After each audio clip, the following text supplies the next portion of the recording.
Oh, let's go off mute. We don't need to be sharing this screen just yet. You can look at my face for at least 30 seconds. It is November the 7th. Only 3 games. Very nice.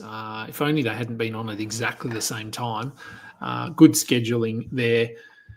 Only 3 games, so we'll look at those. We'll look at tomorrow's bigger slate of games. This is the Balls Deep post-game show. Let's go Balls Deep. I'm the type to get shit done. You the type to observe. March Madness on my speakers, but today's November 23rd. Got something loud in the blunt, yeah. I don't say what I want, yeah. Probably somewhere sunny getting tan. Foreign women in the sun, yeah. That's all that I need. That's all that I need. That's all that I need. Got my brothers with me. Got my brothers with me, and my mama's healthy. That's all that I need. Welcome to the Balls Deep podcast, brought to you by Fantasy Basketball International. I am Adam King. Find me on Twitter at AdamKing91. Find us at FBI Basketball. We are also part of the Old Man Squad. Find them at Old Man Squad or hit up Dan Vesperis. Only 3 games, so we will get through those pretty quickly. I think there's nothing major, really no huge injury news. So let's jump straight in. And here's the screen I had up to open. First game of the night, Timberwolves and the Bulls. Wolves end up winning this one, well, relatively comfortably, 135-119.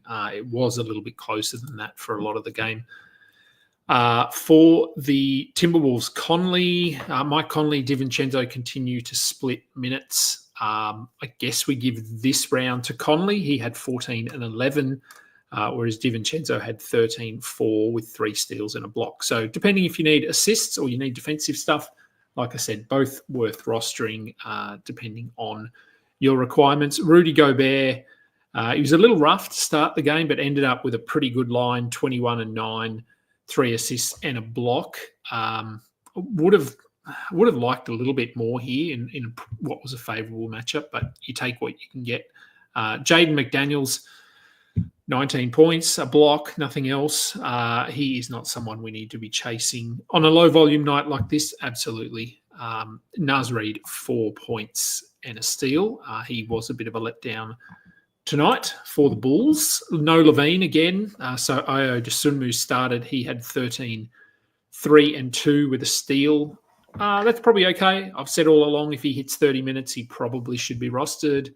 As soon as Levine is back, he probably dips to about 27 or 26, and you can probably drop him. Patrick Williams, good game here, 12 points, 3 steals. Not interested. Nikola Vucevic continues to play really well. 25 points, 5 rebounds, a block. 0 of 2 from the line's a bit weird for Vuce, but hey, you take the other numbers.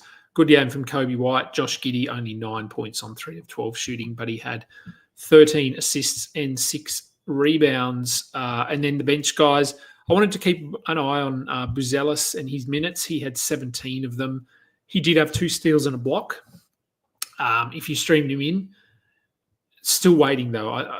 I hope that he takes over Patrick Williams at some point, but it doesn't look like it's imminent at all. The Jazz and the Bucks. It was a little bit worrying if you're a Bucks fan for a while, but Milwaukee end up winning 123-100. So, they figured things out in the second half. For the Jazz, Lauri Markkanen returned, as did Jordan Clarkson. Markkanen played 29 minutes. Not a great night, 8.7 rebounds, 2 steals. But good to have him back on the floor. Walker Kessler also, serviceable, I suppose. Only 6 points, but he had 8 rebounds and 3 blocks. Colin Sexton remained in the starting lineup despite Jordan Clarkson coming back. I don't know whether this is something that's going to stick. Both of them were okay here. Colin Sexton had 14 points, 7 assists. Jordan Clarkson had 18 points with 2 assists, 4 rebounds. So, I'm not sure whether this was just Clarkson coming back in. I think he had plantar fasciitis from memory, so probably going to take it easy. So maybe they do continue bringing him off the bench. I'm not sure. So just hold both. Let's see what happens. Keontae George had 10 points, not much else. And John Collins, following that huge night that he had, back to being John Collins with 11 points, 3 rebounds. Not really interested in anyone else. Kyle Filipowski, interestingly, did not play, I believe, until garbage time. 4 minutes in garbage time. I'm not sure why.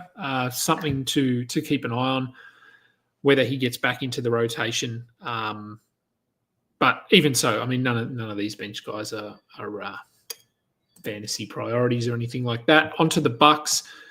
Giannis continues to play through his various injuries. He had 31 and 16 with a steal and a block. Pretty good from the line, too, 9 of 12. You'll take that from Giannis. Torian Prince, if you were holding him for any reason at all, we can move on. Brook Lopez, 1 point, 5 rebounds, 2 steals and a block.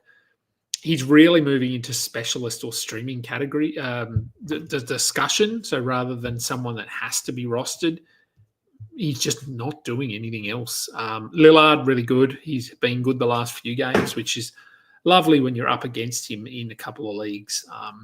I would rather have been against him when he was trash, but not to be.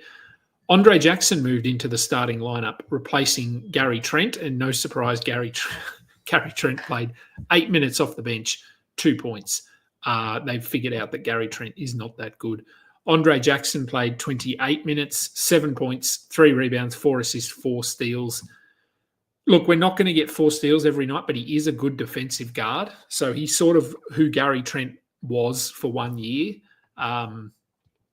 So if you streamed in Jackson today, I did in 2 leagues, I think, I might hold him. And just see that, because the minutes are encouraging here, 28 of them. He seemed to fit well with the starters. So, interesting. I would probably just hold him for another game and see, because if he's going to get close to 30 minutes, he could be a nice threes defense kind of guy.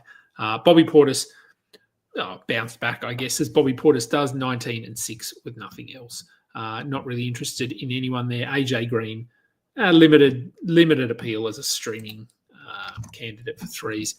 And the final game, Portland and the Spurs. Spurs get the win here, so the minutes were down a little bit for their guys. For the Blazers, Tamani Kamara, not his best night, let's be honest. 4 points, 9 rebounds, 1 assist, 1 steal, 2 of 7 from the field. So shots weren't falling, but the minutes remain encouraging enough that I think he should be rostered. 35 minutes here. Other guys did their stuff. Denny Avdia, 9 points, 7 rebounds, 5 assists, no defense. That's probably not a 12-team line. And only 25 minutes. I don't know. With the return of Shaden Sharpe, maybe this cuts into Denny a little bit. I'd probably hold and just see where this goes. Shaden Sharpe did return, played 20 minutes off the bench, had 13 points. Not much else. Look, you got a block. You might get a steal as well from time to time. He is someone who certainly should be rostered, and he looked pretty good given he hasn't played for almost a year. If you activated him, check your platform. Sometimes they forget to update those things. You might be able to just sneakily drop him back into the IR spot. But if not, hopefully the minutes trend up from here. Onto the Spurs. Julian Champagny was okay. Look, like I said, the minutes were down a bit here. The Spurs were never really in this one. Wemby had 12 points, 8 rebounds, 4 steals, 3 blocks. So everything really good there except the shooting, which continues to be a bit of an issue for him. But the other numbers are fine. Steph Castle, he started again, had 14.6 assists in 25 minutes. Is he worth picking up? Stream, maybe. He had good steal numbers in the last game. The assist numbers here are okay. It's hard to know with this Spurs team, although Malachi Branham did suffer an ankle injury, I believe, so he could miss time, which frees up his 22 minutes have got to go to some guards here. So Blake Wesley, Stephon Castle, Chris Paul, all getting a little bit extra, but really not too much here on the Spurs side of things. Keldon Johnson did have 17 and 11, and he is a points streamer. let's just jump out of the game. So that was, not much to talk about in terms of the games tonight. All right, jumping to tomorrow, we have 13 games. So this weird, wacky week continues. 26 teams tomorrow. So a lot to go through. Let's fly through them in about 10 minutes. Pacers and Hornets. For the Pacers, well, we know their backup centres are out. Aaron Neesmith is out. Andrew Nemhard is probable. We're looking at maybe Jarris Walker, maybe Obi Toppin, but on a night with 13 games, it's going to be pretty tough to stream. It's going to have to be a sure thing to warrant dropping someone or actually being able to get a streamer into your active lineup. For the Hornets, they remain without a centre as well. Grant Williams and Brandon Miller are both probable. LaMelo not on the injury report. That's a good sign. Trey Mann, just check he wasn't dropped in your league. I had a lot of questions about Trey Mann. Just hunt around, see if he's available. Hawks and Pistons. Hawks, nothing new on the injury report. DeAndre Hunter remains out. Risa Shea will continue to start here. We'll just roll with him until we get Hunter back and we see what happens. Okongwu is not on the injury report. I said he had looked pretty ordinary the last few games, and that toe seems to be troubling him a bit, but he's not on the injury report yet. So this is obviously, 19 hours from tip-off. So things could change. For the Pistons, pretty clear injury report here, other than our normal guys, Asar Thompson. Jalen Duren is doubtful. He won't play, I don't think. Isaiah Stewart will start, assuming he starts. He is worth a look, but not super exciting, especially, as I said, on a day that has 26 teams playing. For the Pelicans, Jordan Hawkins has already been ruled out, so along with Herb Jones, CJ McCollum, DeJounte Murray. Trey Murphy has been upgraded, though, so I don't know whether he returns tomorrow. That initial upgrade is usually a good sign that he is right on the cusp of returning. So just keep an eye on that tomorrow, whether they upgrade him to questionable and probable throughout the day. Zion Williamson is also questionable with his hamstring quad thigh issue that is going on. Brandon Boston's been good. Consider him as a streamer. I think he is someone you could consider, given he's playing close to 40 minutes a night. Eves Missy as well, who has been decent. Okay, the Magic. Wendell Carter still out, so we're streaming in Goga Badadze, maybe Mo Wagner. That's probably about it. Tristan Da Silva, not really interested in him. Brooklyn at Boston. For the Nets, Ben Simmons is going to play. I would think that he comes off the bench with Claxton and Finney starting alongside each other, which would indicate to me that Simmons is going to hover around that 25 minutes. So basically what we've been getting is what we should expect moving forward. I don't see his minutes going up. And they can't really play him alongside Claxton. That's the issue here. For Boston, we know the drill. Luke Cornett is doubtful. Neemias Queta has been pretty good. Maybe you want to give him a look because Jaylen Brown is still out. Fine. He's not super appealing to me, but he has been all right. The Bucks will play again tomorrow, so keep an eye on Giannis's availability. He's questionable. It wouldn't surprise me if he doesn't play. Gary Trent also questionable with a back injury.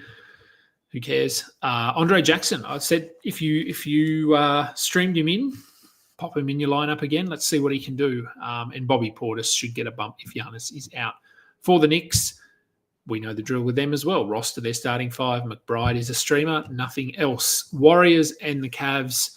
Draymond Green, questionable. Pajemski, questionable. And DeAnthony Melton are also upgraded to questionable with his back injury.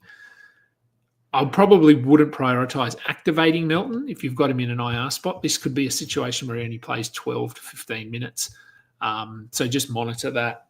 And I'm sure we'll get questions overnight about who do we activate, who do we drop to activate certain players. be really cautious tomorrow because you've probably got basically a full roster that's active. So no need to go emptying that IR spot. For the Cavs, nothing. We know what to do with the Cavs. They're healthy. Phoenix at Dallas. For Phoenix, Bradley Beal, the elbow injury, he keeps popping up, but he's playing through it, so he should be fine. Grayson Allen for threes, Royce O'Neal for other stuff. If you do have the ability to stream for the Dallas Mavericks, Najee Marshall is the guy we want to look at here with PJ Washington out. He's a little bit PJ Washington-y. He'll give you some defensive stuff. He might hit a couple of threes. You really don't know what you're going to get.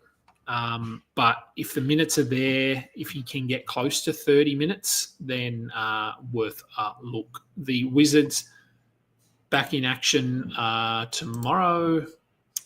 We know lots of value here, which we probably didn't see coming into the season. Bub Carrington should be rostered. I don't think we need to talk about Koulibaly anymore. He's rostered, surely. Or Alex Sarr, he should also be rostered. Keyshawn George is the interesting one. If you don't care about your field goal percentage, he is probably worth a look as well. For Memphis, still dealing with a lot of injuries. John Conchar is questionable as well. So, yeah, we're looking at Laravia, Aldama, Jalen Wells. There's bits and pieces there depending on what you need. Rockets play the Thunder. Rockets are also very clean at the moment. Steven Adams is just dealing with the knee recovery kind of thing, but he's not a fantasy asset. Doesn't really impact anything. Amen Thompson, Tari Eason, their minutes, we're hoping that they get up to 25. They're close. For the Thunder, no new injuries here, so no streaming as such. Miami and Denver. For the Heat, Jaime Jaquez is upgraded, so he has been ill. So they're listing him as reconditioning, so that would indicate that he is over his illness and just trying to get his wind back. Maybe, I don't know, Nikola Jovic left the last game, but he is not on the injury report, so we'll just assume that he is going to play, which means Jaime Jaquez and Haywood Highsmith are tough to roster. Keep an eye on Khalil Ware as well. I don't think he plays enough minutes, but just monitor to see if he stays ahead of Thomas Bryant in the rotation and what his minutes look like. For the Nuggets, Jamal Murray has been upgraded to questionable with his concussion. His return would probably make Julian Strawther a drop. Westbrook, I guess we just hold him and see if he can continue this form even when he's coming off the bench, and make sure Peyton Watson isn't available in your league. Portland back up tomorrow against Minnesota. Portland no injuries yet, but they haven't done their injury report. Shaden Sharpe, I would keep an eye on. There's a chance that they don't play him in the back-to-back. Everyone else, I think, should. So we know I said Kamara, I still think should be rostered. For the Timberwolves, Mike Conley, questionable. No surprise, back-to-back. If he is out, Nickeil Alexander-Walker probably comes in as that primary backup behind DiVincenzo. And, yeah, look, Nickeil Alexander-Walker in a game against someone like Portland, he could have a little bit of back-end value. Philly play the Lakers. Paul George will play, so that's good. Tyrese Maxey, we know he is out for a couple of weeks. So the shenanigans continue in Philadelphia. Kyle Lowry will probably start. If you need assists and steals, he's worth a look. Still no Embiid, so we keep rolling with Drummond. For the Lakers, Anthony Davis, probable. This foot injury looks like it's just going to linger around, so good luck. Rui Hachimura is questionable with his illness, so if both of those guys are back, Jackson Hayes would obviously lose all of his value. He's probable himself. So, yeah, really no point making any moves with these Lakers guys until we get word on Davis and Rui, and that probably won't come till later in the evening because they play 10 o'clock Eastern, 7 Pacific. Yeah, I think that's right. Clippers and the Kings to finish out the night. Clippers are healthy. Kawhi Leonard, I don't even think we need to mention Kawhi Leonard at this point. Derek Jones probably a drop. He has cooled off after a decent start. We're not really looking at Chris Dunt or Kevin Porter as well. And for the Kings, we roster all of them, or we roster Fox, DeRozan, Murray, Sabonis, and then Herter, Monk, Ellis. As I've said a few times, are basically just they're squeezing them into one role. Each of them sort of getting 22, 18. It varies depending on who's playing well. So it's take your pick. Keon Ellis for steals. I said this, Monk for points, Herter in between. So, yeah, it's really preference, personal choice when it comes down to those three guys. That will do it. Just got in at about 4 o'clock, so I can go and get my daughter so she doesn't ring me to ask me where I am. That will do for today's show. Now, I am away for the next 2-3 days, so there won't be a show tomorrow. So for Friday, there won't be a Friday post-game show. There won't be a Saturday post-game show, but I should be able to do a Sunday post-game show as we will be back in time, pretty sure. So, a couple of days off. But thank you, everyone, for listening. This has been the post-game show. I'm Adam King. Until next time, catch up. You just listened to another episode from the Fantasy Basketball International Podcast Network. Thanks for joining us. And for more information about joining our community, please check out our website at fbibasketball.com.